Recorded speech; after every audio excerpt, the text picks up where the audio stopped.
will not conduct a hasty rush to the exit. We'll do it responsibly, deliberately, and safely. Is a Taliban takeover of Afghanistan now inevitable? No, it is not. Do you see any parallels between this withdrawal and what happened in Vietnam with some people feeling? None whatsoever. Zero. There's going to be no circumstance where you see people being lifted off the roof of a embassy of the United States from Afghanistan. It is not at all comfortable. The likelihood there's going to be the Taliban overrunning everything and owning the whole country is highly unlikely. Don't you bear some responsibility for the outcome if the Taliban ends up back in control and women end up losing the rights? No, I don't. Do I bear responsibility? Zero responsibility.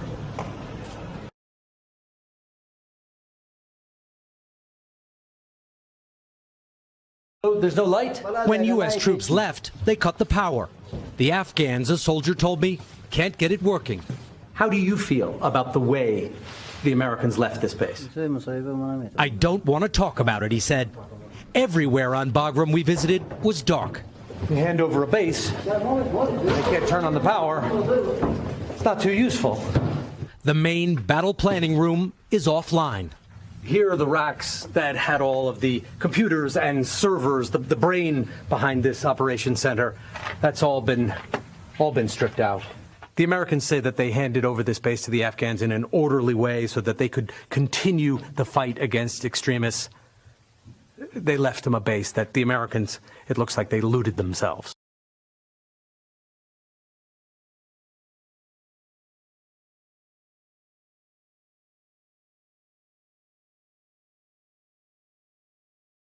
Of course, there was a failure somewhere, obviously. And in terms of ISIS-K, how many ISIS-K prisoners were left at Bagram and are believed to have been released from the prison there? And why weren't they removed before the U.S. pulled out to some place like Gitmo? Well, I don't know the exact number. Clearly, it's in the thousands. Thousands? Jack. Biden, listen to me carefully. You destroyed not Afghanistan, but the world. Taliban are best friends with Al-Qaeda and ISIS. All they're gonna do, use our land to build our resources, to build and to destroy the world. You right now, you are on vacation and our country was burning and bleeding to death while you're on vacation and you call yourself a president? Yeah, listen, we fucked up.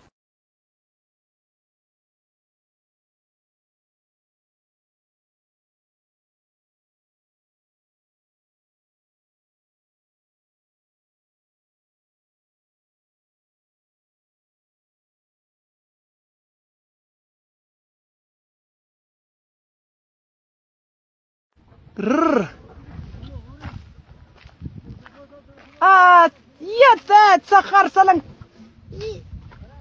په خدای څه سلنګ سره دي که څه بلا دي انډواله څه خاورې پکښې کېدې دا څه نادره سوری لري دا پروار ولا دا بلګۍ پروار لکه تاسو سم پروار انډواله. U.S. officials, this is not a joke. U.S. officials provided the Taliban with the names of Americans and Afghan allies to evacuate? You're telling me with a straight face that a bunch of terrorist, child-raping, thug, savage man-beasts, we left them with a list of Americans and a list of people helping Americans? You mean we left them with a kill list? So that these people don't get out, we can make sure they know who to hunt down and kill? Because you assume they were in charge and are having an existential crisis? I'm just trying to get my arms around that. Why haven't we had resignations yet?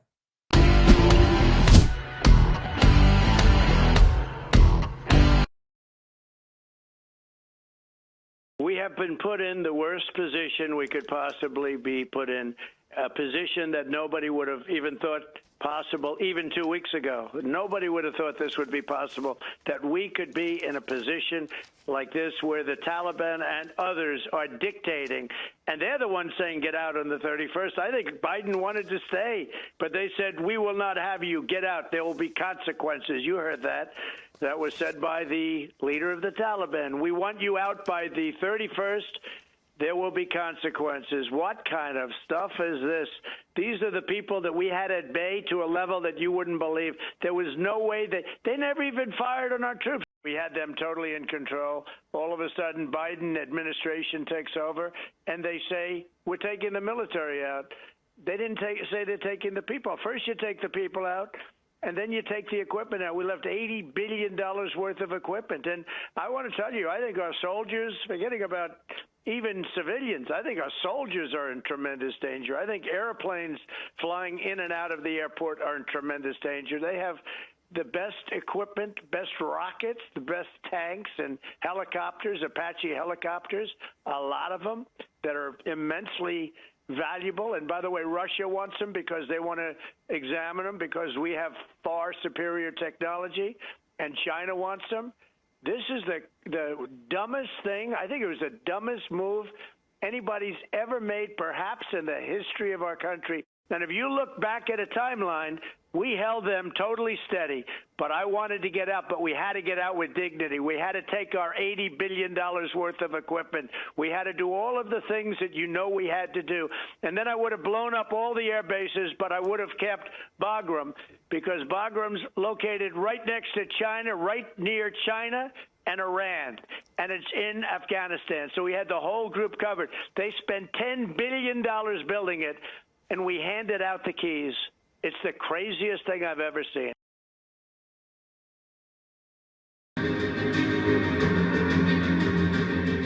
Why haven't we heard the president say the United States does not negotiate with terrorists? Is that still the U.S. policy?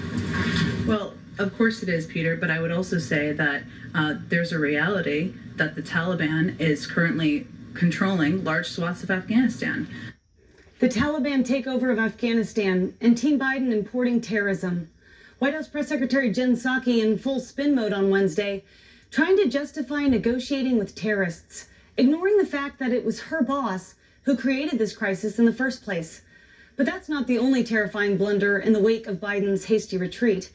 As tens of thousands have already escaped the chaos, some very bad actors are slipping through the cracks. As many as 100 Afghan refugees flown out of Kabul are on watch lists. And in Qatar, security screeners identified an Afghan who has possible ties to ISIS. And that's only those potential terrorists we know of. What about those we don't? Especially considering the fact that only 34% of U.S. likely voters actually believe what the Biden administration is telling us about what's going on in Afghanistan, with 60% believing the devastation is worse than the administration is admitting. That's according to a new poll out from Rasmussen, and our global allies agree. In fact, foreign media outlets are having a field day when it comes to voicing their disdain. Take a look at some from this week. The headline in Britain's Telegraph newspaper declares Biden administration accused of gaslighting public over situation in Kabul as Taliban turn evacuees away. And in The Guardian, this blunt statement: in the end, it took only 7 minutes for Joe Biden to pour salt into the wounds of his fractured relationship with European leaders, telling them firmly on a video call that he would not extend the 31 August deadline for U.S. troops to stay in Kabul, as he had been asked by the French, Italians, and most of all, the British. And in the Daily Mail, Afghanistan's chilling new face of terror, ISIS-K slaughtered patients in their hospital beds, bomb girls' schools, and see the Taliban as far too liberal. Their latest victory: Joe Biden is running scared of them. Yet despite the richly deserved criticism, Biden himself thinks it's still okay to make a mockery of the crisis, laughing off questions and making offhand and inappropriate statements. This was only yesterday. If Americans are still in Afghanistan after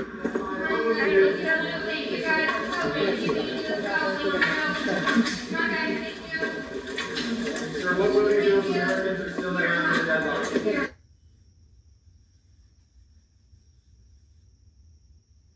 Did you notice how Biden's handlers cut off his microphone right before he gave a very flippant response To the question posed by NBC's Peter Alexander, here's how the exchange actually went down. I asked President Biden what he will do if Americans are still in Afghanistan after the 8/31 deadline. His response, "You'll be the first person I call." Joining me now, Representative. There have been 2 bombings today in Kabul. One near a hotel, and the first was at the Abbey Gate just outside the Kabul airport. So this means that these were very targeted killings. The Americans and the British are even now giving the Taliban an alibi. Remember what they said a few days back? They said the Taliban, they're not terrorists, they're country boys with a deep sense of honor. I don't know what these Americans are doing. They are now claiming that the poor, innocent Taliban did not know a thing and that the bad, evil ISIS is behind the bombings.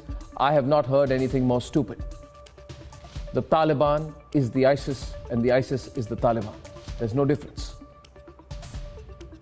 The Taliban is the Al-Qaeda is the Taliban. There is no difference. They are all one group of Islamist terrorists who operate together. And forgive me, I can't be politically correct about this. If Joe Biden is trying to protect the Taliban, then what the American president is effectively doing is that he's protecting the ISIS and the Al-Qaeda. So see the visuals tonight. The first explosion happens when a group of people are trying to board a Royal Air Force C-17 near the airport. And the second explosion in a hotel where the Americans have gathered for rescue operations. Also remember, viewers, that just a few hours before these attacks, one at the airport, one at a hotel, and both these attacks are targeted and executed with precision. What was happening a few hours before was that the Taliban officially started giving interviews defending Osama bin Laden. They were officially going on TV channels praising the man who killed hundreds of thousands of people and carried out 9/11. And add one more fact to it.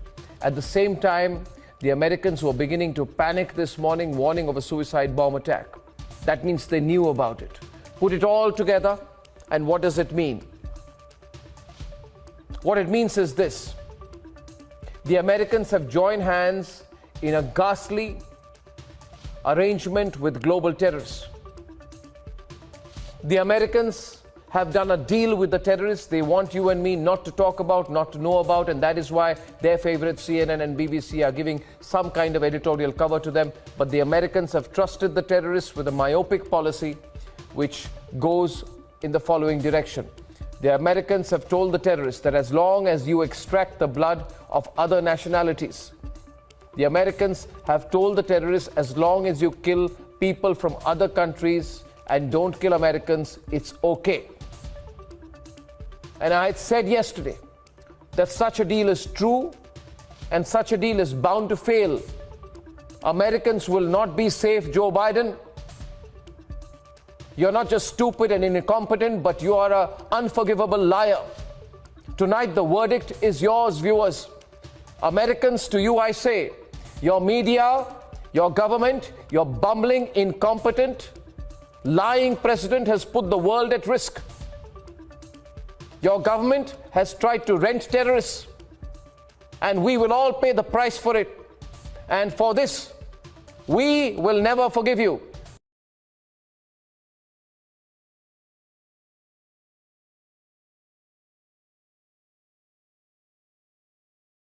We now know the names of the 13 heroes killed in action in the terror attack at the Kabul airport.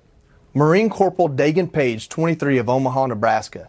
He had plans of attending trade school after he got out of the Marines.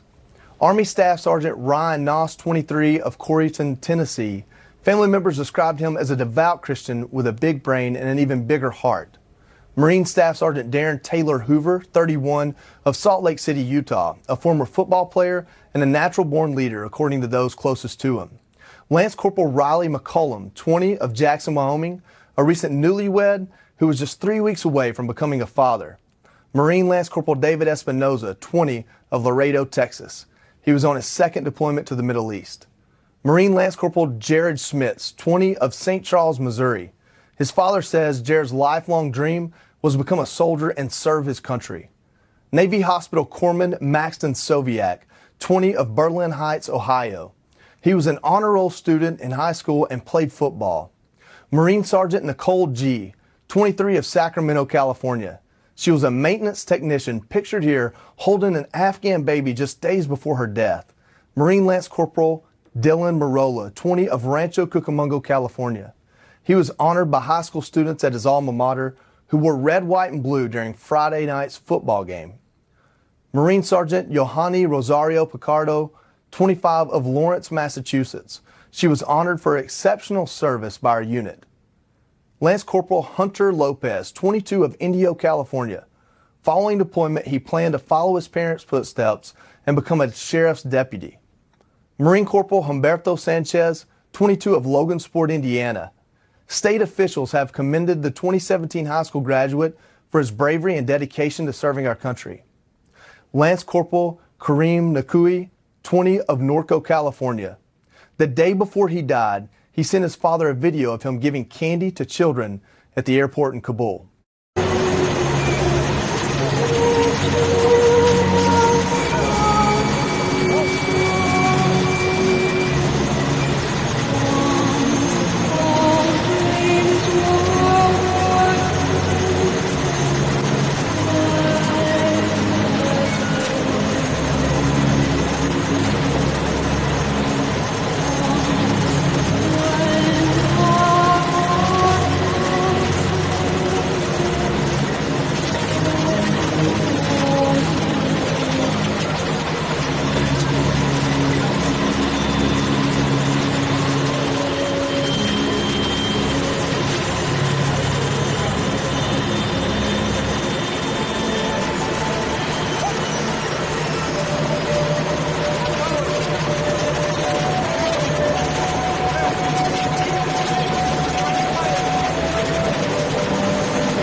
Yeah, listen. We fucked up.